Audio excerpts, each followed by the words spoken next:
तो चलिए आज हम लोग क्या करते हैं, हिस्ट्री का नेक्स्ट लेक्चर स्टार्ट करते हैं। इससे पहले हम लोग सिंधु सभ्यता, सिंधु सिविलाइजेशन को इन डिटेल देखा था, ठीक है। सिंधु सभ्यता हो गया, मोहनजोदड़ो हो गया, चंद्रहुद्रो हो गया, उसके बाद में आपका कालीबंगा हो गया, हरियाणा बनवाली हो गया, उसके बाद में रोपर पंजाब में पड़ता है। तो यह सब जो है इन डिटेल हमने देख लिया था। फिर उसके बारे में फिर उसके बाद जो है हम मृदभांड को देखा था, पॉटरी के बारे में। फिर मेसोपोटामिया की सभ्यता देखा था, ईरान की सभ्यता देखा था, फारस की सभ्यता देखा था, पीली नदी की सभ्यता देखा था, सिक्के के बारे में देखा था, ठीक है।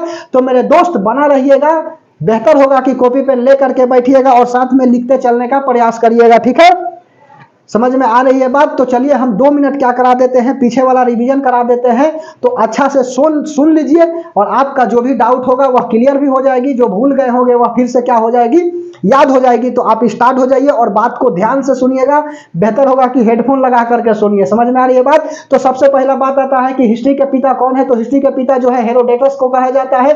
हिस्ट्री जो है आपका 3 भाग में बटा हुआ है, प्राक ऐतिहासिक, उसके बाद में प्राग ऐतिहासिक और ऐतिहासिक। ऐतिहासिक का 3 कालखंड होता है, प्राचीन काल, मध्य काल और आधुनिक काल, एंशिएंट, मेडाइवल और मॉडर्न होता है। प्राक ऐतिहासिक क्या है, इसी को पाषाण काल बोलते हैं, प्राक ऐतिहासिक को बोला जाता है पाषाण काल। समझ में आ रही है बात? उसके बाद में अगला था प्राक ऐतिहासिक का भी 3 कालखंड था, आपका पूरा पाषाण था, मध्य पाषाण था और नव पाषाण काल था। पूरा पाषाण काल में क्या हुआ था, तो उसमें आग की खोज हुई थी और यह सबसे जो है ना आदि मानव के लिए बेस्ट माना गया था, क्योंकि आदि मानव इसी कालखंड में थे, पूरा पाषाण काल में। उसके बाद में मध्य पाषाण काल, और मध्य पाषाण काल का जो है ना डेट पूछता है, पूरा पाषाण काल का डेट पूछता है तो 25 लाख से लेकर के 12,000, यह आपका पूरा पाषाण काल। और मध्य पाषाण काल का जो कालखंड है वो आपका 12,000 से लेकर के 5,000 तक, और नव पाषाण कालखंड जो है ना आपका 5,000 से लेकर के 3,000 कालखंड तक, ठीक है।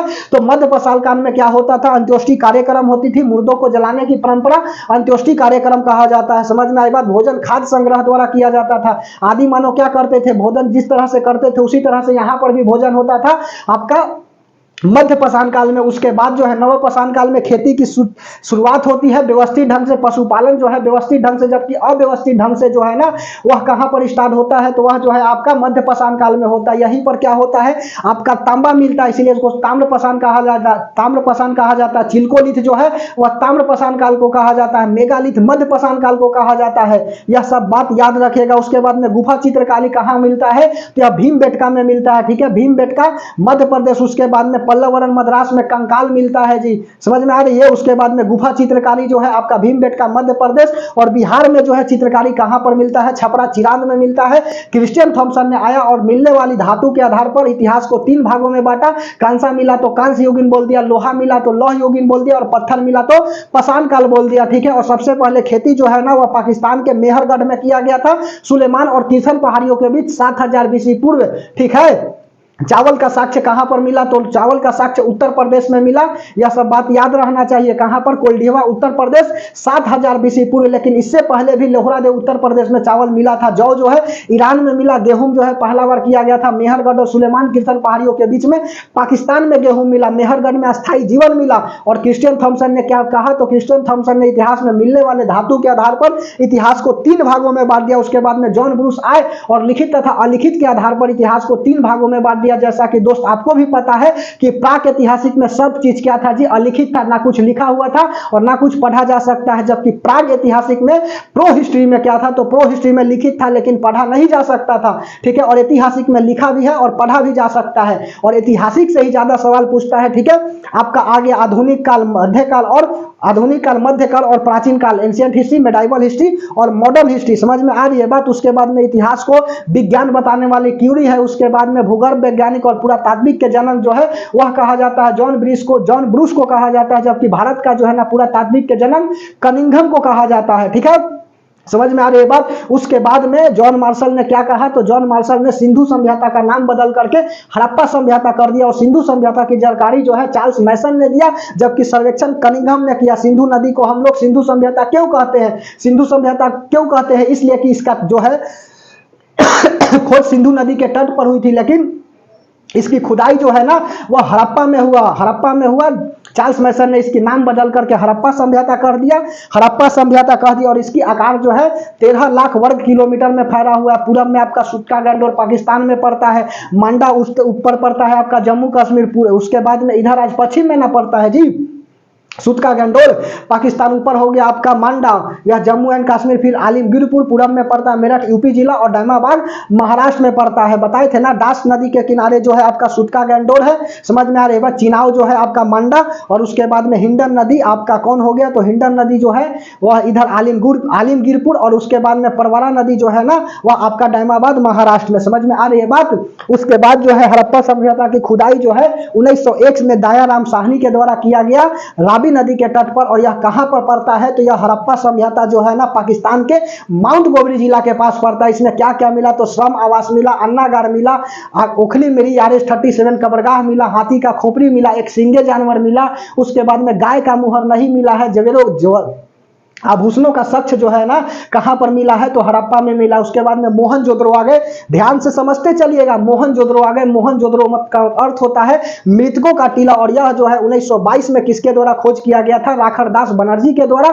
पाकिस्तान के सिंधु नदी के पास पड़ता है, लड़काना जिले के पास, ठीक है, जबकि माउंट गोबरी जिला के पास जो है आपका हड़प्पा पड़ता है, ठीक है। और इसमें क्या क्या मिला खुदाई में, तो यह मिला आपका पुरोहित आवास मिला, अन्नागार मिला, स्नानागार मिला, उसके बाद में कुआं मिला, उसके बाद में सूती वस्त्र मिला, पशुपति शिव की मूर्ति मिली, तांबा का ढेर मिला। समझ में आ रही है बात किसमें, तो मोहनजोदड़ो में। उसके बाद में चंद्रहुद्रो का निर्देश जो है ना किसने दिया, तो JH मैक ने क्या दिया, चंद्रहुद्रो के बारे में बताया, जबकि खुदाई जो है गोपाल मजूमदार के द्वारा किया गया, ठीक है, गोपाल मजूमदार। और यह कहां पर पड़ता है, तो यह भी सिंधु नदी के पास पड़ता है, ठीक है, सिंधु नदी के पास पड़ता है पाकिस्तान में। और उसके बाद में इसमें क्या क्या मिला, तो यहां पर मिला आपका महिलाएं से संबंधित जैसे अलंकृत ईंट, सुई धागा, ठीक है, लिपस्टिक, काजल, यह सब कहां मिला है, तो चंद्रहुद्रो में मिला है। उसके बाद में सूत का गंडोल, यह कहां पर पड़ता है, दास नदी में पड़ता है। सूत का गंडोल एक छोटा सा बंदरगाह है दास नदी के समीप पाकिस्तान में, ठीक है, पाकिस्तान में है सूत का गंडोल। समझ में आ रही है बात। उसके बाद में फिर सूत का गंडोल के बाद हमने क्या देखा था,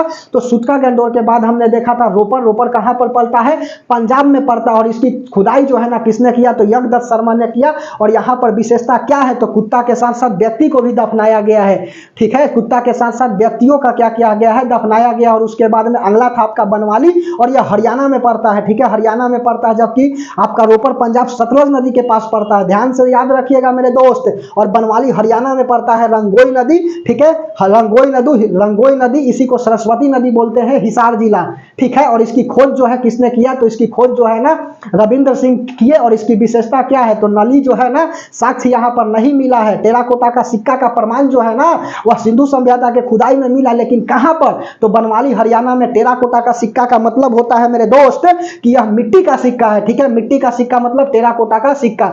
और यह रंगोई नदी के पास है, कौन, तो बनवाली हरियाणा, ठीक है, बनवाली हरियाणा, रंगोई नदी। और कहां पर यह पड़ता है, तो हिसार जिला में पड़ता है, ठीक है, हिसार जिला। उसके बाद में अगला बताया था कि इसकी विशेषता क्या थी, तो विशेषता जो है ना सड़क टेढ़ी मेढ़ी, उसके बाद में मिट्टी का हल मिला है। और कालीबंगा राजस्थान के हनुमानगढ़ जिला के पास पड़ता है, हनुमानगढ़ जिला घग्गर नदी के पास पड़ता है, राजस्थान हनुमानगढ़ जिला घग्गर नदी। और यहाँ का विशेषता क्या है, तो यहाँ का विशेषता है जोता हुआ खेत, कर्मकांड यज्ञ हो गया, यह सब कहाँ मिला है, तो कालीबंगा में मिला है। इसकी निर्देश जो है ना खोजकर्ता कौन है, तो खोजकर्ता जो है बताए थे ना AK थापर, और उसके बाद में बीबी लाल, ठीक है, AK थापर। जब बीबी जो क्या कहे, काली बीबी चूड़ी मांगे तो AK थापर मारो कि बीबी लाल हो जाए। सिंधु सभ्यता के लोग जो है किसको महत्व देते थे, तो यह जो है ना मातृसत्तात्मक को महत्व देते थे। मातृसत्तात्मक क्या था, इसका महत्व था। सिंधु सभ्यता के लोग जो है ना वह कहां से आए थे, ठीक है, तो यह पश्चिमी एशिया से आए थे, सुमेरु या पश्चिमी एशिया से आए थे।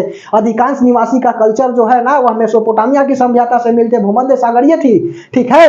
और उसके बाद में हम क्या बताए थे, मृदभांड के बारे में बताया था कि मृदभांड क्या था, तो मृदभांड का मतलब होता है पोटरी घारा। और इसका खोज जो है ना दुनिया में सबसे पहले फ्लिंडर ने किया, जबकि भारत में बीबी लाल ने किया, ठीक है। उसके बाद में सिंधु नदी की सभ्यता की जो आपका मृदभांड था वह कैसा था, तो यह जो था आपका गैरिक मृदभांड था, और यह ग्रे कलर का था। जबकि आपका वैदिक काल का मृदभांड चित्रित धूसर, और यह आपका ग्रे कलर, जबकि सिंधु सभ्यता का रेड कलर। उसके बाद में महाजनपद का क्या था, तो उत्तरी काले।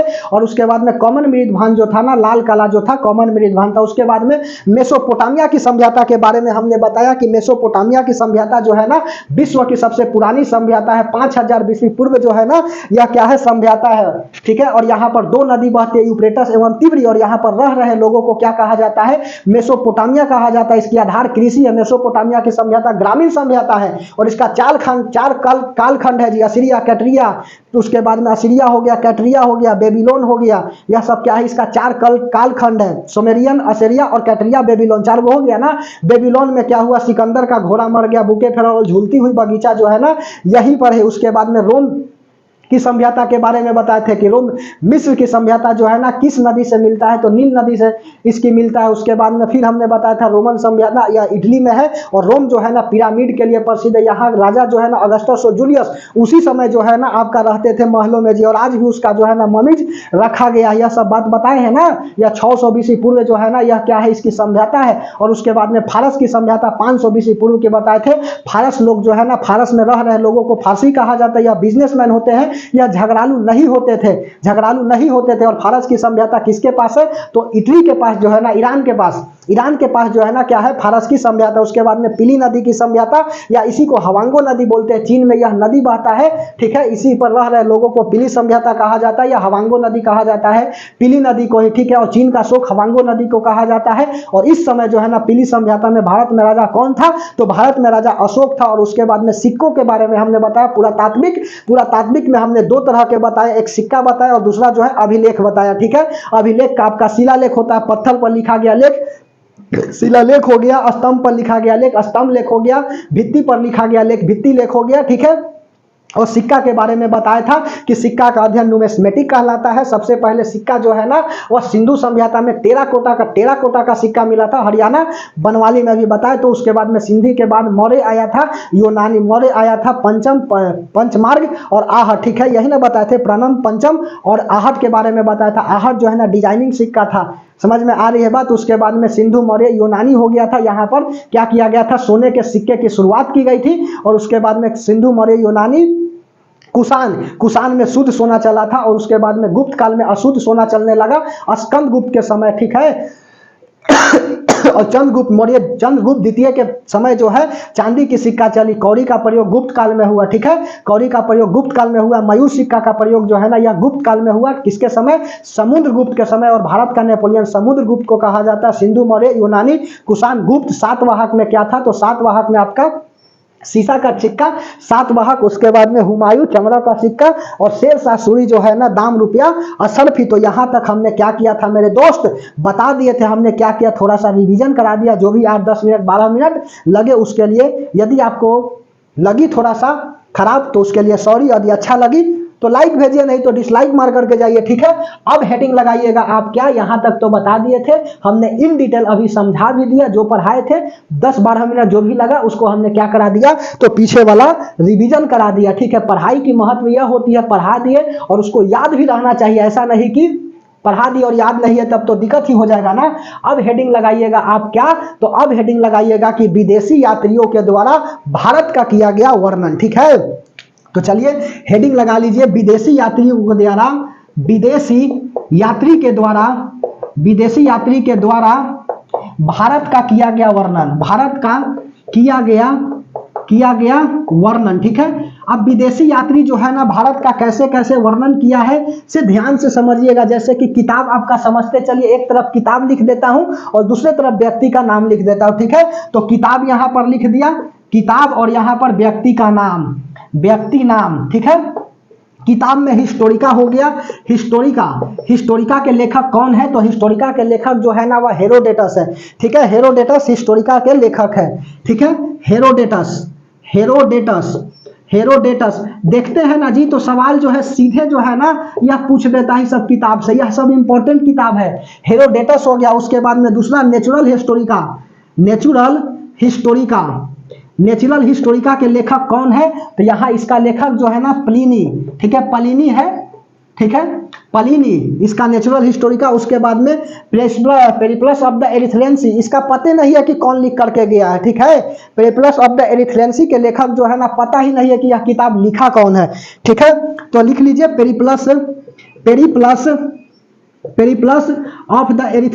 ऑफ द एरिथ्रेंसी, यह जो है ना अज्ञात व्यक्ति है, पता नहीं है कि कौन है, पता नहीं तू कौन सा नशा करती है, ठीक है। इसी तरह से पता नहीं है लिख करके कौन सा किताब चला गया, ठीक है। तो पेरिप्लस ऑफ द एरिथ्रेंसी के लेखक कौन है, तो पता नहीं। उसके बाद में जियोग्राफिका लिख लो, जियोग्राफिका, GEOGRAPHICA, CA, ठीक है। जियोग्राफिका के लेखक कौन है? तो इसका जो लेखक है ना आपका टॉलमी, ठीक है, टॉलमी, ठीक है। टॉलमी ने क्या बताया? ससुर बहुत ही गजब का साइंटिस्ट था जी।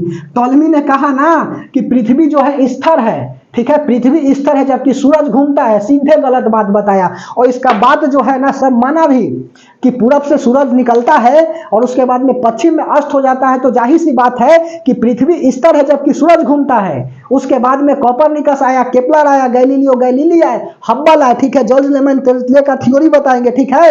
यह सब जियोग्राफी में पढ़ाना है, समझ में आई बात? तो टॉलमी ने क्या कहा? इसने कहा कि पृथ्वी स्थिर है, पृथ्वी रुका हुआ है, पृथ्वी स्थिर है जबकि सूर्य घूमता है। सन जो है ना सूर्य घूमता है, ठीक है, सूरज जो है ना पृथ्वी का चक्कर लगाता है। यह बात यह बोलने वाले हैं जी टॉलमी, ठीक है। उसके बारे में और अगला लिख लो, मार्को पोलो जो है ना वह इटली से चीन का यात्रा करता है और चीन का वर्णन कर देता है, ठीक है।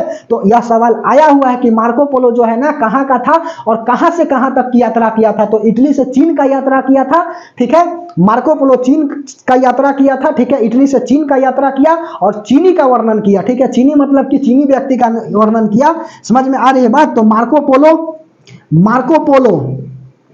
मार के सो जाओ नहीं जी, मार्को पोलो की बात कर रहे हैं। मार्को पोलो इटली से चीन का यात्रा किया, चीन का यात्रा किया, ठीक है।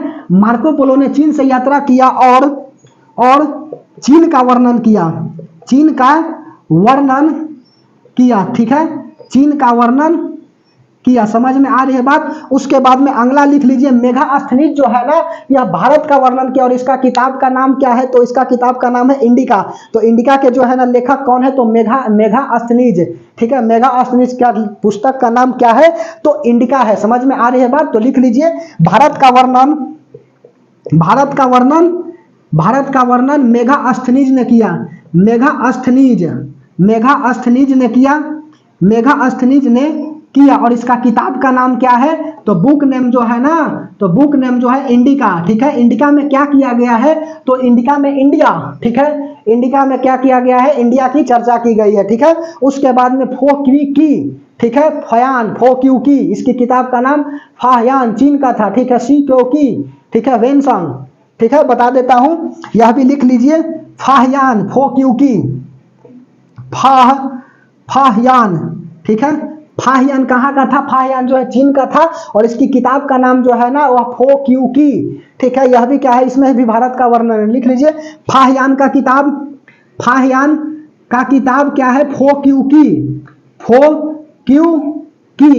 ठीक है, फोक्यूकी। याद रखना है जी, चीन का ना व्यक्ति है तो नाम भी वैसा ही लिखेगा। फाहयान का किताब फोक्यूकी, ठीक है, फोक्यूकी। और उसके बाद में ह्वेनसंग का किताब जो है ना सीक्यूकी, ठीक है। ह्वेनसंग का किताब, अच्छा, ह्वेनसंग को जो है ना यात्रियों का राजकुमार कहा जाता है या नीति का पंडित कहा जाता है। सवाल यह आया हुआ है ना जी कि ह्वेनसंग जो है वह किसके दरबार में भारत आता है? तो हर्षवर्धन के दरबार में जो है वह भारत आता है। बताएंगे हर्षवर्धन के काल का, बना रहिएगा, ठीक है। धीरे धीरे रे मना धीरे सब कुछ हो, माली सींचे 100 घड़ा ऋतु आए फल होए, ठीक है। तो यह सब तो हम अभी किताब का नाम बता रहे हैं और यह सब किताब कहीं ना कहीं परीक्षा में पूछता भी है, ठीक है। ऊपर वाला मिटा दें, Historica Herodotus, natural Historica, Pliny, Periplus of the Erythraean, अज्ञात व्यक्ति, उसके बाद में जियोग्राफिका, इंडिका हो गया। उसके बाद में बताएं मार्को पोलो इटली से चीन का वर्णन, चीन का यात्रा किया और चीन का क्या कर दिया? वर्णन किया। भारत का वर्णन मेगास्थनीज, पुस्तक का नाम इंडिका हो गया। उसके बाद में फाहयान का किताब फोक्यूकी और ह्वेनसंग का किताब सीक्यूकी, ठीक है। ह्वेनसंग को राजकुमार कहा जाता है, यात्रियों का राजकुमार या नीति का पंडित भी कहा जाता है। मिटा रहे? चलिए, ठीक है, धीरे धीरे समझते चलिए, सब जो है ना आपका क्या हो जाएगा, दिक्कत जो है, डाउट है, वह समाप्त हो जाएगी, ठीक है। चलिए, हमारी प्रयास रहती है कि आसपास का जो भी क्वेश्चन बने ना उसको लपेट ले, ठीक है। तो इसलिए ध्यान से समझते चलिएगा। फाहयान हो गया। उसके बाद में अगला लिखो, ह्वेनसंग का किताब सीक्यूकी, ऐसे सीक्यूकी, ठीक है। सीक्यूकी किताब के लेखक कौन है? तो सीक्यूकी किताब के लेखक जो है ना वह ह्वेनसंग, बार बार बोल रहे हैं मेरे दोस्त, ह्वेनसंग। यह कहाँ, यह जो है ना किसके दरबार में भारत आया था? सवाल पूछा हुआ है। यह है हर्षवर्धन के दरबार में भारत आया था। यह हर्षवर्धन के दरबार बता दिया जी, इसके पूरे बारे में कहानी बताना है तो यह हर्षवर्धन के दरबार में भारत आया था, इसलिए यहाँ लिख दे रहा है ना कि सवालवा जो 1 नंबर का पूछता है तो वह गलत ना हो। यह हर्षवर्धन के दरबार में भारत आया था, ठीक है, हर्षवर्धन के दरबार में भारत आया था। और इसी को क्या कहा जाता है, राजकुमारों का पंडित, नीति का पंडित और यात्रियों का राजकुमार कहा जाता है। यात्रियों का राजकुमार, यात्रियों का राजकुमार, यात्रियों का राजकुमार एवं नीति का पंडित कहा जाता है, नीति का पंडित, ठीक है, नीति का पंडित कहा जाता है। किसको, तो ह्वेन सांग को कहा जाता है। इत सिंह जो है ना वह बौद्ध धर्म से संबंधित, इत सिंह जो है वह बौद्ध धर्म से संबंधित। और यहाँ से क्या कर गए, यह 400 फोटोकॉपी जो है ना करा करके और लेकर के चल गए जी चीन, ठीक है। तो इत सिंह का संबंध किससे है, तो यह बौद्ध धर्म के किताब से है। इत सिंह लिख लो, इत सिंह का संबंध है, ठीक है, बौद्ध धर्म के किताब, बौद्ध धर्म से लिख लो, बौद्ध धर्म से। इसका संबंध किनसे है, तो बौद्ध धर्म से। और इत सिंह बेचारे करते क्या है ना, तो यह जो है ना भारत से जो है बौद्ध धर्म की 400 जो है ना फोटोकॉपी लगाकर, फोटोकॉपी निकाल करके और लेकर के चीन चला गया, ठीक है। तो लिख लो 400 फोटोकॉपी भारत से चीन ले गया, भारत से चीन ले गया 400 फोटोकॉपी भारत से चीन ले गया, चीन ले गया। समझ में आ रही है बात। इत सिंह कहाँ के थे, चीन के थे जी। और यह भारत में आए, बौद्ध धर्म से यह संबंधित है, बौद्ध धर्म अच्छा लगा इनको, ठीक है। और यह क्या किए, 400 फोटोकॉपी जो है ना वो भारत से लेकर के चीन चले गए, ठीक है। उसके बाद में और जो है ना मुसलमान वगैरह का, थोड़ा मुस्लिम का किताब के बारे में देख लीजिए, यह मिटा दो और यहाँ से सवाल आया हुआ है, ठीक है। तो ध्यान से समझते चलिएगा, गर्मी है कोई बात नहीं, लक्ष्य वही, जब तक तोड़ेंगे नहीं तब तक छोड़ेंगे नहीं, ठीक है। माँ तेरे हर बूंद की पसीना को मोतिया चमकाऊंगा, सपने बड़ा देखना, ठीक है, छोटा सपना अपराध है जी। ऐसा सपना देखो और बताओ पड़ोसी को कि, ठीक है, आपकी औकात नापते नापते उसकी औकात की पता चल जाए, ठीक है। चलिए समझ में आई बात, क्योंकि पड़ोसी कहता है कि इससे कुछ नहीं होगा, वक्त बताएगा मैं तेरे औकात से बाहर जाएगा, ठीक है।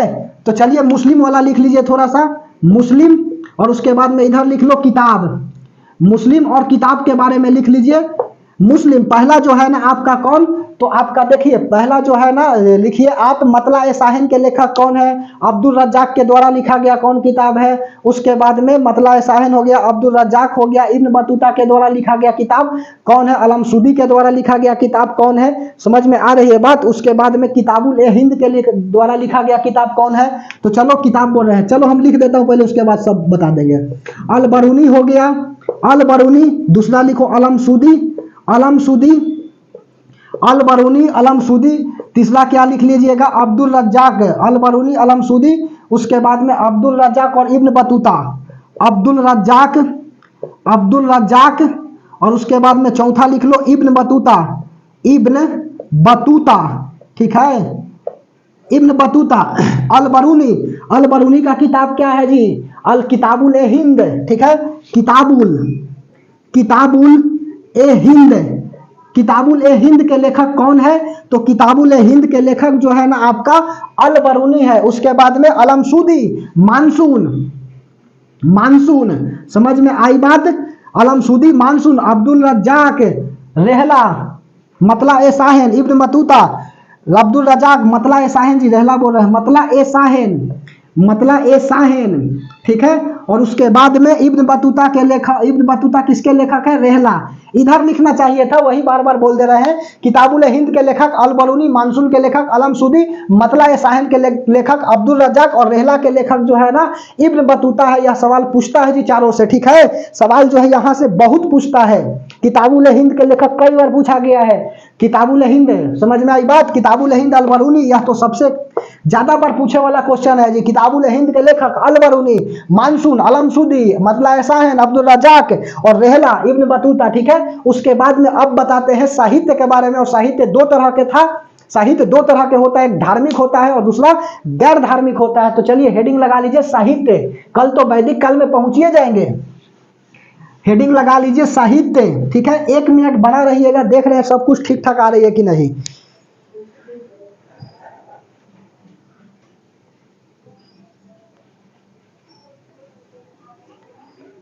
चलिए सब कुछ ठीक ठाक आ रही है सॉरी, हेडिंग लगा लीजिए साहित्य।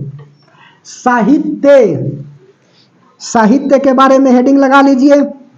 चलो बताता हूं, साहित्य दो तरह का, एक हो गया आपका धार्मिक और दूसरा हो गया गैर धार्मिक। साहित्य, साहित्य और साहित्य जो है ना दो तरह के, एक हो गया आपका धार्मिक, धार्मिक हो गया, और दूसरा हो गया आपका गैर धार्मिक, गैर धार्मिक। ठीक है, धार्मिक और दूसरा हो गया आपका गैर धार्मिक। धार्मिक में क्या हो जाएगा, तो धार्मिक में हो जाएगा एक आपका ब्राह्मण और दूसरा होगा गैर ब्राह्मण। ब्राह्मण हो गया, ब्राह्मण हो गया, और दूसरा हो जाएगा गैर ब्राह्मण, गैर ब्राह्मण, गैर ब्राह्मण। ठीक है, गैर क्या हो जाएगा, ब्राह्मण। और गैर धार्मिक में कौन सा हो जाएगा, तो गैर धार्मिक में आपका हो जाएगा, आपका बता दे तो पंचतंत्र के लेखक विष्णु शर्मा सभी गैर धार्मिक में ही आते हैं। तो लिख लो पंचतंत्र, यह पुस्तक का नाम है जी, यही सवाल पूछा गया है। पंचतंत्र के लेखक कौन है, विष्णु शर्मा। विष्णु ओझा की बात नहीं बोल रहे हैं, विष्णु शर्मा, भरत शर्मा। ठीक है, पंचतंत्र के लेखक विष्णु शर्मा। उसके बाद में अगला लिख लीजिए विष्णु शर्मा। अर्थशास्त्र के लेखक चाणक्य, इसी को कौटिल्य पंडित भी कहा जाता है जी। अर्थशास्त्र, चाणक्य की कहानी बताएंगे जी। ठीक है, चाणक्य की कहानी बताएंगे, तक्षशिला के प्रोफेसर थे। यह चाणक्य जो है ना बहुत अच्छा नीति पंडित कहा जाता है। ठीक है, नीति का पंडित चाणक्य को कहा जाता है, कौटिल्य चाणक्य को कहा जाता है। ठीक है, चाणक्य नीति पढ़ते हो ना, बहुत अच्छा अच्छा बात यह बेचारे बताए हैं। ठीक है, चंद्रगुप्त मौर्य जो है ना, यदि चाणक्य नहीं रहते तो चंद्रगुप्त मौर्य कबो राजा नहीं बनता। ठीक है, बताएंगे आगे बताएंगे। अर्थशास्त्र के लेखक कौन है, तो चाणक्य। चाणक्य अर्थशास्त्र का पुस्तक जो है ना राजनीति से संबंधित है, याद रखिएगा, राजनीति से संबंधित, राजनीति से संबंधित है। ठीक है, अर्थशास्त्र, उसमें इकोनॉमिक्स में अभी एक वीडियो तो डलवे किए हैं। ठीक है, इकोनॉमिक्स को अभी छोड़ दिया है इसलिए ना, क्योंकि वहां सवाल कम पूछता है इकोनॉमिक्स से, इस सबसे सवाल ज्यादा पूछता है, इसीलिए इसी को लपेट लिए पहले हिस्ट्री को। तो अर्थशास्त्र राजनीति से क्या है, यह संबंधित है। समझ में आई बात, जबकि वहां पर अर्थशास्त्र जो है ना इकोनॉमिक्स का फादर एडम स्मिथ, समझ में आई बात, एडम स्मिथ के द्वारा द वेल्थ ऑफ नेशन 1776 में जो पुस्तक प्रकाशित हुई थी वह किसका था, एडम स्मिथ के था। ठीक है, और यह जो है ना धन से संबंधित की चर्चा करता है। अर्थशास्त्र मतलब कि अर्थशास्त्र चारों तरफ क्या है, धन के चारों तरफ घूमना अर्थशास्त्र कहलाता है। अर्थात कम पैसा में अपने आप को कैसे क्या करे, वेरीफाई, मतलब कैसे जो है ना अपने आप को ढाल ले, यही तो अर्थशास्त्र होता है। ठीक है, बोलिए। तो राजनीति से संबंधित चाणक्य, इसी को कौटिल्य पंडित कहा जाता है, कौटिल्य पंडित, कौटिल्य पंडित कहा जाता है, कौटिल्य पंडित, या इसी को क्या बोला जाता है, या इसको लिख लो कौटिल्य पंडित। और क्या लिखिएगा, कौटिल्य पंडित लिखो ना बस, कौटिल्य पंडित इसी को कहा जाता है, राजनीति से संबंधित। उसके बाद में अगला लिखिएगा, एक तीसरा और लिख लीजिए, क्या, तो तीसरा लिखिएगा, 1 मिनट, बहुत गर्मी है मेरे दोस्त, लेकिन फिर भी सवाल वही कि जब तक तोड़ेंगे नहीं तब तक छोड़ेंगे नहीं। ठीक है, तो चलिए आपको भी क्या करना है, इसी तरह से पढ़ना है। अब विज्ञान शकुंतलम, अब विज्ञानम शकुंतलम। ठीक है, अब विज्ञान शकुंतलम होता है, अब विज्ञान शकुंतलम, शकुंतलम। ठीक है, अब विज्ञान शकुंतलम, कालिदास। ठीक है, कालिदास। अब विज्ञान शकुंतलम जो है वह आपका कालिदास। ठीक है, चलिए धार्मिक में क्या है जी, तो धार्मिक और गैर धार्मिक में पहले समझते चलो कि है क्या, ब्राह्मण और गैर ब्राह्मण ना। अब तो सुनो, इसमें जो है सबसे पहला बात आता है कि 12 अंग 12 उपांग कल्प सूत्र। ठीक है, यह जो है ना कैसा पुस्तक है और इसका संबंध किससे है, तो इसका पुस्तक का संबंध जो है ना वह ब्राह्मण ग्रंथ से है। ठीक है, धार्मिक में पढ़ता है। ठीक है, तो लिख लो, गैर ब्राह्मण में क्या आता है, जैन धर्म। ठीक है, ब्राह्मण हो गया और उसके बाद में गैर ब्राह्मण हो गया, तो यहाँ पर जैन धर्म हो गया, लिख लो जैन धर्म। ठीक है, जैन धर्म। गैर ब्राह्मण में कौन आ जाएगा, जैन धर्म आ जाएगा, और ब्राह्मण में क्या हो जाएगा, हिंदू धर्म आ जाएगा। ठीक है, ब्राह्मण में हिंदू धर्म आ जाएगा, ध्यान से समझते चलिए, ब्राह्मण में हिंदू धर्म और यहाँ पर क्या आ जाएगा, जैन धर्म। ठीक है, जैसे कि सुनो ना, यहाँ पर किताब लिख लीजिए, कुरान, पुराण और आदि पुराण। ठीक है, तो कुरान, कुरान जो है ना, कुरान किसका है, इस्लाम धर्म का पुस्तक है, इस्लाम धर्म। यह सब पुस्तक के बारे में ही आज बताना ही है, पूरा पुस्तक ही है, इस्लाम धर्म, कुरान और पुराण, हिंदू धर्म, आदि पुराण, जैन धर्म। ठीक है, लिख लीजिए। दूसरा कुरान हो गया, उसके बाद में और क्या लिखेगा, कुरान, कुरान हो गया, पुराण, हिंदू धर्म, हिंदू धर्म, हिंदू धर्म हो गया। उसके बाद में तीसरा लिख लीजिए आदि पुराण। आदि पुराण इसका संबंध जो है किससे है, तो यह जैन धर्म से है, जैन धर्म। इसके अलावा जो है ना, इसके अलावा समझो एग्जाम्पल में, एग्जाम्पल नहीं जी, इसके अलावा आपका जैन धर्म से संबंधित पुस्तक अल्पसूत्र, कल अल्पसूत्र होता है, 12 अंग 12 उपांग, यह जो पुस्तक का संबंध जो है किससे है, तो जैन धर्म से है। तो 12 अंग 12 उपांग 12 उपांग, ठीक है, उपांग, कल्पसूत्र, कल्पसूत्र, ठीक है, कल्पसूत्र, यह सब का संबंध किससे है, तो जैन धर्म से है। और जैन धर्म में सबसे पहला बात आती है कि इतना ना गर्मी किया हुआ है ना जी कि कहने की बात ही नहीं, लेकिन फिर भी जब तक तोड़ेंगे नहीं तब तक छोड़ेंगे नहीं, ठीक है। चलिए, तो यहाँ पर हो गया 12 अंग 12 उपांग कल्पसूत्र, ठीक है। तो यह समझ में आई बात। ब्राह्मण हो गया, गैर ब्राह्मण हो गया। अब हेडिंग लगा लीजिएगा क्या आप, जैन धर्म हो गया और बौद्ध धर्म हो गया। अभी जो है ना शॉर्ट इसको बता रहे हैं, बौद्ध धर्म वैदिक काल में पढ़ना है, जैन धर्म वैदिक काल में ही पढ़ना है, ठीक है। महावीर स्वामी जैन धर्म से संबंधित है, महावीर स्वामी के बाद जो है ना महात्मा बुद्ध जो है ना बौद्ध धर्म से संबंधित है। तो चले बताते हैं बौद्ध धर्म के बारे में। मिटार दिया, चलो यहीं पर उतारो ना, यही हेडिंग लगाइए, बौद्ध धर्म, बौद्ध धर्म, ठीक है। बौद्ध धर्म, इसमें सबसे पहले उपदेश देने वाले व्यक्ति कौन है, तो बौद्ध धर्म में सबसे पहले उपदेश देने वाले व्यक्ति जो है ना आपका महात्मा बुद्ध है, ठीक है। और यह जो है ना किसमें उपदेश देते हैं, यह जो है ना आपका पाली भाषा में देते हैं, ठीक है, पाली भाषा। और यह कहाँ से मैच खाती है, तो यह जो है ना संस्कृत से मैच खाती है। समझ में आ रही है बात, यह किससे मैच खाती है, तो संस्कृत से मैच खाती है। जबकि महावीर स्वामी जो है ना वह प्राकृत भाषा में क्या दिए थे, उपदेश दिए थे, ठीक है। तो यह सब सवाल पूछता है कि कौन किस भाषा में उपदेश दिया था। तो बौद्ध धर्म इसमें सबसे पहले उपदेश देने वाले, इसमें सबसे पहले उपदेश देने वाले, सबसे पहले उपदेश देने वाले, सबसे पहले उपदेश देने वाले भगवान बुद्ध हैं, ठीक है, भगवान बुद्ध है, ठीक है। कहा जाता है कि भगवान विष्णु के अवतार थे जी। समझ में आई बात। इसमें सबसे पहले उपदेश देने वाले भगवान बुद्ध है, ठीक है। वैशाख पूर्णिमा के दिन इनका मृत्यु होता है। वैशाख पूर्णिमा के दिन इसको क्या होती है, ज्ञान की प्राप्ति होती है। वैशाख पूर्णिमा के दिन इसकी जन्म होती है। तो बताना है, ठीक है। लुम्बिनी नेपाल के रहने वाले थे। समझ में आई बात। इसमें सबसे पहले उपदेश देने वाले भगवान बुद्ध थे, ठीक है। और इनका जो किताब है ना, 3 गो बौद्ध धर्म से किताब है, सूत पिटक, विनम पिटक और अभिधम पिटक। मिटार के लिखे ऊपर, ठीक है। बौद्ध धर्म से संबंधित किताब जो है ना 3 ठो है। और कौन कौन है तो बताता हूँ, सूत पिटक, विनम पिटक और अभिधम पिटक। इसके अलावा जो है ना 3 किताब और है, अंगुत्तर निकाय, ललित विस्तार और जातक, ठीक है। चलिए मिटारे। सवाल यह भी पूछता है ना जी कि 16 महाजनपद की चर्चा जो है ना किस किताब में है, अंगुत्तर निकाय में है। ललित विस्तार में महात्मा गांधी नहीं जी, महात्मा बुद्ध की पूरी जीवनी है, ठीक है। और जातक में जो है इनके पूरे जो है ना जन्म से पूरे 200 कहानियां बताई गई है, ठीक है। तो ध्यान से समझते चलिएगा। फिर वेद बताएंगे, वेदांग बताएंगे, ठीक है, कि टोटल वेद जो है कितने होते हैं, कितने को मान्यता है, वेदांग कितना होता है, ठीक है। चलिए ध्यान से समझते चलिएगा।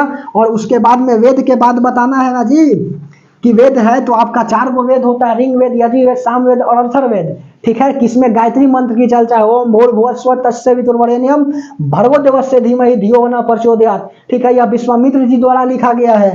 ध्यान से समझते चलिएगा। हम पूजा पाठ की कहानी थोड़ी बता रहे हैं, ठीक है। चलिए तो क्या लिखिएगा, अब लिख लीजिए बौद्ध धर्म।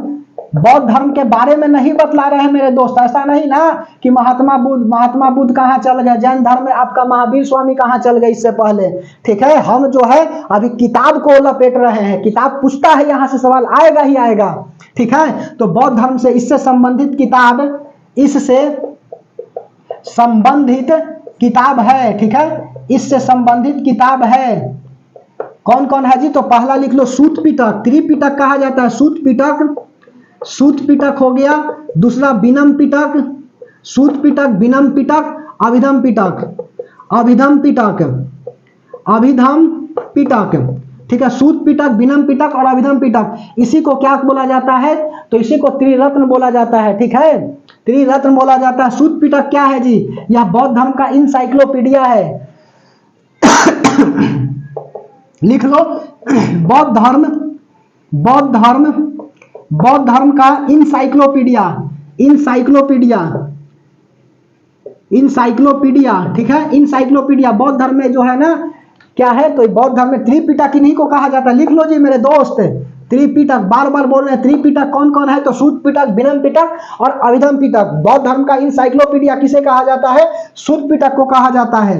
विनम्र पिटक में क्या है, विनम्र पिटक में जो है ना महात्मा बुद्ध के प्रवेश की चर्चा है, ठीक है, बुद्ध भगवान के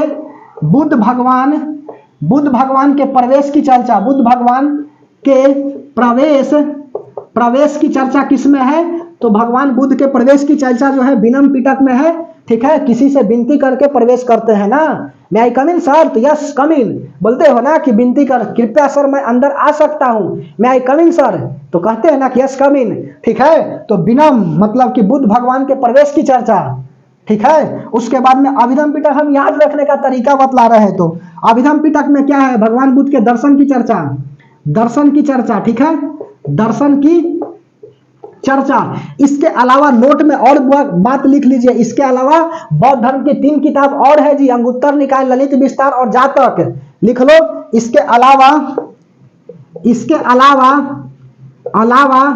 बौद्ध धर्म के 3 अन्य किताब है, 3 अन्य किताब है, बौद्ध धर्म के 3 अन्य किताब है। पहला लिख लीजिए क्या, तो पहला लिख लीजिए आप अंगुत्तर निकाय, उसके बाद में दूसरा लिख लो ललित विस्तार, और तीसरा लिख लीजिए जातक, ठीक है, जातक। अब सुनो, अंगुत्तर निकाय, ललित विस्तार और जातक। अंगुत्तर निकाय में 16 महाजनपद की चर्चा है, ठीक है, 16 महाजनपद की चर्चा, 16 महाजनपद की चर्चा किसमें है, तो 16 महाजनपद की चर्चा अंगुत्तर निकाय में है। ललित विस्तार में क्या है, तो ललित विस्तार में महात्मा बुद्ध के पूरी जीवनी है, महात्मा बुद्ध की पूरी जीवनी, महात्मा बुद्ध की पूरी जीवनी। तो महात्मा बुद्ध की पूरी जीवनी जो है ना वह किसमें है, तो महात्मा बुद्ध की पूरी जीवनी ललित विस्तार में है। और जातक में क्या लिखा गया है, तो जातक में है ना मेरे दोस्त, जातक में जो है वह आपका, एक मिनट क्या करिएगा, बीच बीच में 1 मिनट कह रहे हैं तो सॉरी उसके लिए, ठीक है। चलिए जातक में क्या है जी, तो महात्मा बुद्ध से जन्म से पहले 200 इसकी कहानियां लिखी गई है, ठीक है। तो लिख लीजिए महात्मा बुद्ध के जन्म से पूर्व 200 कहानी की चर्चा, 200 कहानी की चर्चा अबाउट हम बोल रहे हैं जी। उसके बाद में ब्राह्मण ग्रंथ, हेडिंग लगा लीजिए ब्राह्मण ग्रंथ। और ब्राह्मण ग्रंथ जो है ना क्या है, तो ब्राह्मण ग्रंथ जो है इसका संबंध किससे है, तो इसका संबंध मेरे दोस्त, इसका संबंध जो है ना, ठीक है, इसका संबंध जो है आपका हिंदू धर्म से है। और वेद को समझने के लिए क्या किया गया, ब्राह्मण ग्रंथ को समझने के लिए जो है ना वेद की चर्चा की गई है, ठीक है, वेद का रचना किया गया है। समझ में आई बात, तो चलिए लिख लीजिए ब्राह्मण ग्रंथ, और इसी को समझने के लिए वेद का क्या किया गया, चर्चा किया गया, ठीक है। चलो समझ में आ रही है बात, हेडिंग लगा लीजिए ब्राह्मण ग्रंथ। और ब्राह्मण ग्रंथ हेडिंग क्या लगाइएगा, ब्राह्मण ग्रंथ लिख लीजिए कि ब्राह्मण ग्रंथ का संबंध जो है वह हिंदू से, अभी जस्ट लिखे हिंदू धर्म से है। ब्राह्मण ग्रंथ क्यों लिखा गया जी, तो वेद को समझने के लिए ब्राह्मण ग्रंथ की रचना की गई कि ताकि वेद को क्या किया जाए, समझा जा सके, ठीक है। तो वेद को क्या किया जाए, समझा जा सके, और इसी के लिए क्या किया गया, ब्राह्मण ग्रंथ की चर्चा की गई, ठीक है, या रचना की गई, जो लिखना है लिखिए, ठीक है। तो अब हेडिंग लगा लीजिएगा वेद, ठीक है, वेद। और यहां से सवाल जो है ना पूछता है वेद, ठीक है, वेद। इसका लेखक जो है ना, वेद के लेखक कौन है, तो कृष्णायन वेद प्रयास करके क्या थे, कृष्णद्वैपायन वेद व्यास, ठीक है, कृष्णद्वैपायन वेद व्यास। इसका लेखक लिख लो, लेखक कौन है, तो लेखक जो है ना कृष्णद्वैपायन वेद व्यास, ठीक है, वेद व्यास। समझ में आई बात, इसका लेखक कौन है, तो कृष्णद्वैपायन वेद व्यास। वेद के लेखक कौन है, तो वेद के लेखक जो है ना वह आपका कृष्णद्वैपायन वेद व्यास जी है, ठीक है। सबसे पहले शुरुआत में क्या था, 3 वेद था, ठीक है, इसीलिए त्रैवेद इसे कहा जाता है। लेकिन बाद में जो है ना एक वेद और जुट गया, ठीक है, कौन? तो आपका वेद जो है ना कौन सा जुट गया? तो आपका ऋग्वेद, यजुर्वेद, ऋग्वेद, यजुर्वेद, अथर्ववेद और सामवेद। तो अथर्ववेद जो है ना लास्ट में जुट गया है, ठीक है। तो लिख लीजिए कृष्ण द्वैपायन वेद व्यास, ठीक है। शुरुआत में 3 वेद था, शुरुआत में 3 वेद था। 3 वेद कौन कौन है जी? तो ऋग्वेद, ठीक है, ढेर कहेगा ना सब जी कि ऋग्वेद 4 गो है वेद, ठीक है, लेकिन शुरुआत की हम बात बोल रहे हैं। ऋग्वेद हो गया, सामवेद और उसके बाद में यजुर्वेद, ठीक है। और इसीलिए इसको हम लोग त्रैवेद भी कहते हैं जी। त्रैवेद इसीलिए कहा जाता है, शुरुआत में जो है ना इसी तीनों को बोल दिया जाता था त्रैवेद, ठीक है। उसके बाद में नोट में लिख देना है, क्या लिखना है नोट में? तो नोट में लिखना है मेरे दोस्त कि बाद में जो है ना अथर्ववेद जो है जुट गया और यह वेद कितने हो गए? तो 4 वेद हो गया, ठीक है। बाद में अथर्ववेद जुट गया या जोड़ा गया और 4 वेद बन गई और 4 वेद बन गया, ठीक है, 4 वेद बन गया। अब इस चारों वेद के बारे में विशेषता बतलाते हैं। पहला जो है ना हेडिंग लगा लीजिए ऋग्वेद, और ऋग्वेद से सवाल पूछता है, ठीक है। ऋग्वेद समझ में आई बात? ऋग्वेद इसका उपवेद पूछता है और इसका ज्ञाता को पूछता है, होत्र, उद्गाता, अर्धव्यू और ब्रह्मा, ठीक है, बता रहे हैं जी, ठीक है। ऋग्वेद हो गया, ऋग्वेद इसमें क्या चर्चा है जी? तो इसमें चर्चा है मेरे दोस्त, ऋग्वेद में चर्चा है आपका मंत्र, श्लोक, ठीक है, मंत्र के बारे में चर्चा है, श्लोक के बारे में चर्चा है ऋग्वेद में, ठीक है। इसमें 10 मंडल की चर्चा है, ठीक है, 1028 जो है ना सूत्र की चर्चा है, ठीक है। तो चलो बताता हूं ऋग्वेद, इसमें श्लोक मंत्र की चर्चा है। श्लोक हो गया, मंत्र की चर्चा किसमें है? तो श्लोक और मंत्र की चर्चा जो है ना इसमें आपका ऋग्वेद में है। श्लोक और मंत्र की चर्चा किस वेद में है? तो श्लोक और मंत्र की चर्चा जो है वह ऋग्वेद में है, ठीक है। उसके बाद में और क्या लिखिएगा? तो इसमें लिख लीजिए मंडल, टोटल जो है ना कितने मंडल है? तो 10 मंडल है, ठीक है। उसके बाद में और क्या लिखिएगा? मंडल के बाद और क्या लिखिएगा? सूक्त लिख लो, सूक्त कितने हैं? 1028 मंडल हो गया। सूक्त जो है ना वह 1028 हो गया। और ऋग्वेद में सबसे प्रसिद्ध जो है ना आपका गायत्री मंत्र है। इसमें सबसे प्रसिद्ध जो है ना गायत्री मंत्र है। और गायत्री मंत्र के लेखक कौन है? तो विश्वामित्र जी है, ठीक है। विश्वामित्र जी क्या है? इसके लेखक है। ध्यान से समझते चलिएगा, विश्वामित्र जी इसके लेखक है। गायत्री मंत्र यही ना है जी, ओम भूर्भुवः स्वः तस्य वितुर्वरेण्यं भर्गो देवस्य धीमहि धियो यो न प्रचोदयात्, ठीक है। यह लेखक कौन है? तो यह विश्वामित्र जी द्वारा लिखा गया है, ठीक है। और यह गायत्री मंत्र जो है पूछता है कि गायत्री मंत्र जो है ना ऋग्वेद के किस आपके सूक्त में है और कौन से मंडल में है, ठीक है, कौन से मंडल में है, कौन से सूक्त में है, यह सब सवाल पूछता है, ठीक है। तो यह जो है ना आपका तीसरा मंडल में पड़ता है गायत्री मंत्र और 7वां सूक्त में पड़ता है, ठीक है। तो चलिए लिख लीजिए गायत्री मंत्र जो है ना, गायत्री मंत्र ओम भूर्भुवः स्वः तस्य वितुर्वरेण्यं भर्गो देवस्य धीमहि धियो यो न प्रचोदयात्, यह गायत्री मंत्र है जी, ठीक है। बोलिए गायत्री मंत्र है। जबकि महिषासुर मर्दिनी वो तो अलग है जी। ऐसा नहीं ना कि एक बार महिषासुर मर्दिनी हमने बताया था तो ऐसा मत समझिएगा कि वही गायत्री मंत्र है। अय गिरि नंदिनी नंदित मेदिनी विश्व विनोदिनी नंदिनुते गिरिवर बिंद शिरोधि निवासिनी विष्णु विलासिनी जिष्णुनुते भगवती हे सिति कंठ कुटुंबनी भूरि कुटुंबनी भूरि कीर्ते जय जय हे महिषासुर मर्दिनी रम्य कपर्दिनी शैलसुते सुरवर वर्षिनी दुर्धर धर्षिनी दुर्मुख मर्षिनी घोषरते त्रिभुवन पोषणी शंकर तोषणी किल्लिव शोषणी घोषरते जय जय हे महिषासुर मर्दिनी रम्य कपर्दिनी शैलसुते। तो यह महिषासुर मर्दिनी है। जबकि आपका ओम भूर्भुवः स्वः तस्य वितुर्वरेण्यं भर्गो देवस्य धीमहि धियो यो न प्रचोदयात्, यह गायत्री मंत्र है। यह विश्वामित्र के द्वारा लिखा गया है, विश्वामित्र जी के द्वारा लिखा गया है, ठीक है। चलिए तो बात की बात है गायत्री मंत्र की चर्चा किसमें है? तो गायत्री मंत्र की चर्चा जो है ना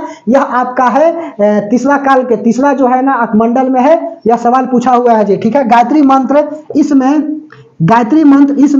प्रसिद्ध है। गायत्री मंत्र इसमें है, ठीक है। इतना ना गर्मी है ना कि स्लिप कर जा रहा है मार्कल, स्लिप कर जा रही है मेरी आवाज, बोलिए। लेकिन फिर भी लक्ष्य वही, जब तक तोड़ेंगे नहीं तब तक छोड़ेंगे नहीं, ठीक है। गायत्री मंत्र इसमें प्रसिद्ध है और यह है, और इसकी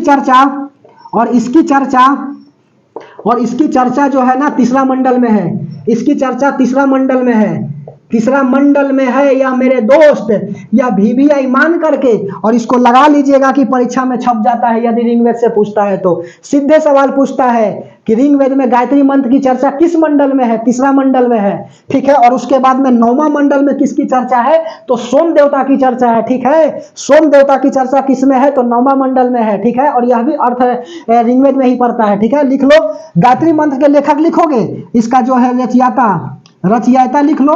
रचयिता, रचने वाले कौन है? तो विश्वामित्र, ठीक है।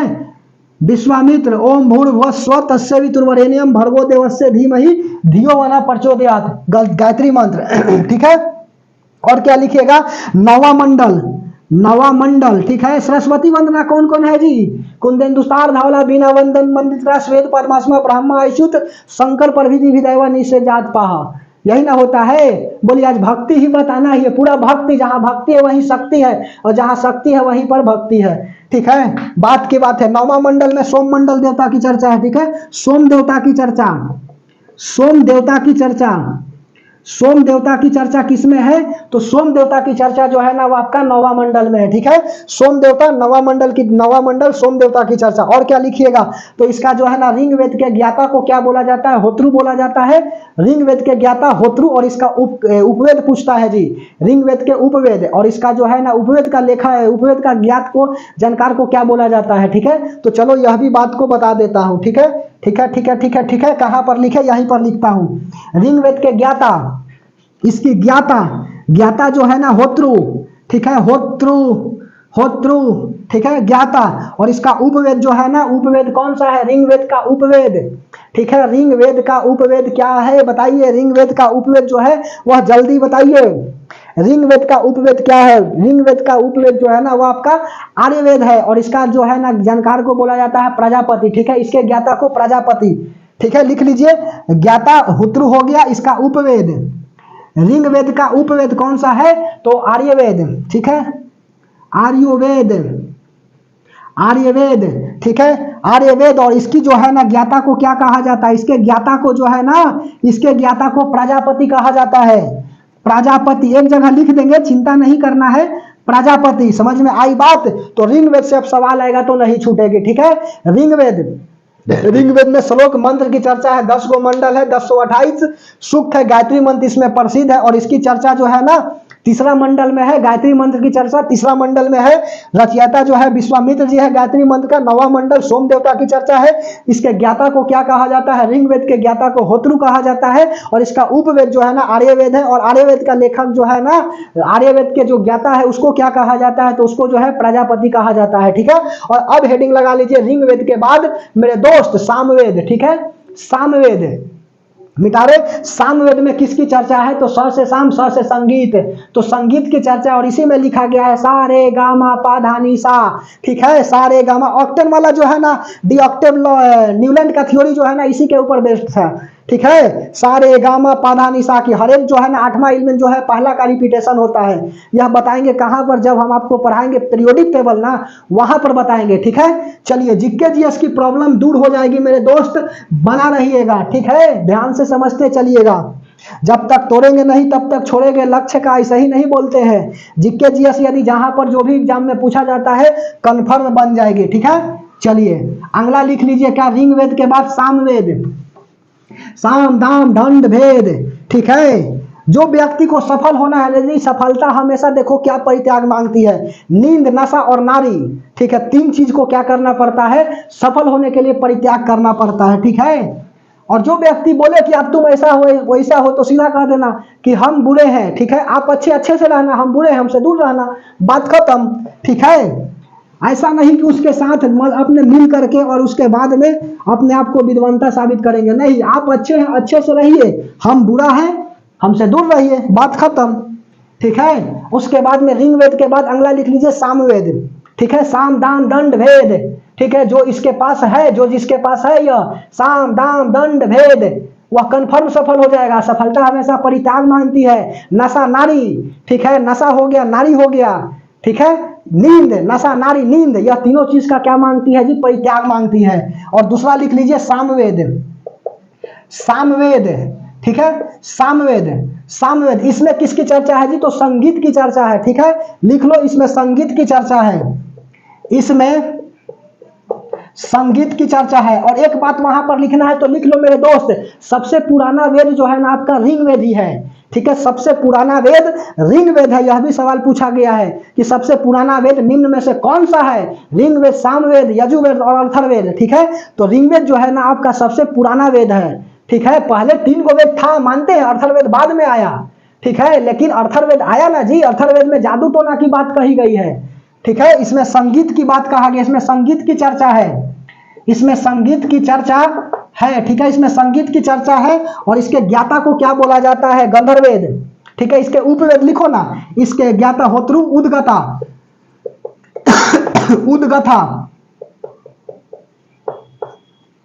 होत्रु उद्गता अर्घ्य और ब्रह्मा होता है, ध्यान से समझते चलेगा। इसमें संगीत की चर्चा है। सामवेद के ज्ञाता को क्या कहा जाता है? उद्गथा बोला जाता है। और इसका उपवेद जो है ना क्या है? तो उपवेद जो है ना, इसका उपवेद जो है आपका गंधर्ववेद, ठीक है, गंधर्ववेद, गंधर्ववेद, ठीक है। और इसका जो है ना जानकार को, ज्ञाता को क्या कहा जाता है? तो इसके ज्ञाता को जो है ना कहा जाता है आपका होत्रु हो गया, उद्गथा, और इसके ज्ञाता आपका प्रजापति के बाद नारद, ठीक है। इसके ज्ञाता को क्या कहा जाता है? नारद, ठीक है, नारद मुनि। समझ में आई बात? इसी में जो है ना सा रे गा मा पा धा नी सा, ठीक है, सा रे गा मा पा धा नी सा, इसी से तो शुरुआत होती है म्यूजिक का जी। सा रे गा मा पा धा नी सा, हर एक जो है ना 8वां पर यह रिपीटेशन हो रहा है। और यही जो है ना न्यूलैंड की थ्योरी बता दी है इसी के ऊपर कि जिस तरह से सारे गा मा पा धा नी सा, ठीक है, हमारी आवाज भले ही जो है ना फाटल बांस की तरह है, वह अलग बात है, ठीक है, लेकिन जो है आप न्यूलैंड का थ्योरी पढ़िएगा ना तो न्यूलैंड जो है ना इसी के ऊपर ढाल दिए हैं। म्यूजिक लवर थे बेचारे, तो क्या करे, जिसको जिससे प्रेम होता है उसी के ऊपर ढाल देता है, ठीक है। तो उपवेद जो है ना गंधर्ववेद हो गया, और ज्ञाता जो है आपका नारद, ठीक है। उसके बाद में और क्या लिखेगा? तीसरा ऋग्वेद, सामवेद, और लिख लो ऋग्वेद, सामवेद, यजुर्वेद और अथर्ववेद। तो यजुर्वेद लिख लो, यजुर्वेद, यजुर्वेद, यजुर्वेद, ठीक है। इसके जो है ना, इसमें किसकी चर्चा की गई है? तो इसमें जो है ना युद्ध की चर्चा किया गया है, ठीक है, इसमें जो है युद्ध की चर्चा किया गया है। युद्ध में समान हथियार प्रयोग होने वाले समान की चर्चा किया गया है। किसमें? तो यजुर्वेद में किया गया है। इसमें युद्ध की चर्चा है, युद्ध की चर्चा एवं इसमें युद्ध की चर्चा एवं युद्ध में प्रयोग आने वाली वस्तु की चर्चा, प्रयोग आने वाली वस्तु की चर्चा, ठीक है, किसमें है? तो यह जो है यजुर्वेद में है। और उसके बाद में इसके ज्ञाता को क्या कहा जाता है? तो यहां पर देख लो, ज्ञाता जो है उद्गाता हो गया, उसका होत्रु उद्गाता, तो इसका अर्ध बिहू ऐसे होता है, अर्ध बेहू, ठीक है। यह जो है ज्ञाता क्या हो गया? अर्ध बिहू। और इसका उपवेद जो है ना, लिख लीजिए, इसका उपवेद जो है ना क्या है? पूछता है सवाल जी। उपवेद, यजुर्वेद का उपवेद जो है ना धनुर्वेद, ठीक है, धनुर्वेद, उपवेद जो है धनुर्वेद। और इसके जो है ना ज्ञाता को क्या कहा जाता है? तो विश्वामित्र, यहां पर नारद, विश्वामित्र, ठीक है, पहला प्रजापति, फिर नारद, विश्वामित्र, तब विश्वकर्मा आ जाएंगे। ज्ञाता विश्वामित्र, ठीक है, विश्वामित्र। और उसके बाद में और क्या लिखेगा? चौथा जो है ना आपका अथर्ववेद। अथर्ववेद में जादू टोना की चर्चा किया गया है, ठीक है, जादू टोना की चर्चा किया गया है, ठीक है। अब जो है ना जब दशहरा चढ़ता है ना जी, तो ग्रामीण क्षेत्र में देख लीजिएगा, उसको हींग बांध दिया जाता है, उसके बाद में काला कपड़ा बांध दिया जाता है, और पता नहीं जो है ना क्या क्या बांध दिया जाता है। तो ये तो बात की बात है, ठीक है। ग्रामीण क्षेत्र में रहिएगा तो गजब गजब देखने को मिलता है, ठीक है। आप कुछ नहीं ले करके चावल जो है ना फेंक दीजिए उसके दरवाजा के ऊपर, तब देखो जो है ना सुबह के पता चल जाएगी, ठीक है। तो जो है ना इसमें चर्चा कहाँ किया गया, अथर्ववेद में चर्चा किसका है, तो अथर्ववेद में जो है चर्चा आपका है जादू टोना की चर्चा है। लिख लो अथर्ववेद, अथर्ववेद, ठीक है। अथर्ववेद, अथर्ववेद में किसकी चर्चा है, इसमें जादू टोना की चर्चा है, इसमें जादू टोना की चर्चा है, इसमें जादू टोना की चर्चा, जादू टोना की चर्चा है जी, ठीक है। जादू टोना की चर्चा है, समझ में आ रही है बात। इसके ज्ञाता को क्या कहा जाता है, तो इसके ज्ञाता को क्या कहा जाता है मेरे दोस्त, तो देखो और होत्रु वहां पर हो गया, उद्गाथा, अर्धविहु, और इसके ज्ञाता को कहा जाता है ब्रह्मा, ठीक है। ब्रह्मा लिख लो, ब्रह्मा, ब्रह्मा। और इसके उपवेद जो है ना क्या है, इसके उपवेद जो है ना, इसके उपवेद, उपवेद जो है ना इसका शिल्पवेद, लिख लो शिल्पवेद, शिल्पवेद, शिल्पवेद हो गया। उपवेद जो है क्या हो गया, इसका शिल्पवेद हो गया। और इसका ज्ञाता क्या है जी, इसके ज्ञाता को कहा जाता है आपका विश्वामित्र हो गया, तो विश्वकर्मा, विश्वकर्मा, ठीक है। विश्वकर्मा, एक जगह लिख दे इसको, आप भी कंफ्यूजन में पड़ गए होंगे कि अलग अलग लिखा दिए, काहे ऐसा किए, ठीक है। बताइए ऐसा मेरे साथ क्यों किया, ठीक है। चलो बताते हैं, एक जगह लिख देते। इसका ब्राह्मण ग्रंथ भी खूब पूछता है जी, ऋग्वेद का ब्राह्मण ग्रंथ कौन है, ऐतरेय और कौशिकी, ठीक है। बता रहे हैं, चिंता नहीं करना, यदि वेद पूछेगा तो कन्फर्म यहां से आएगा।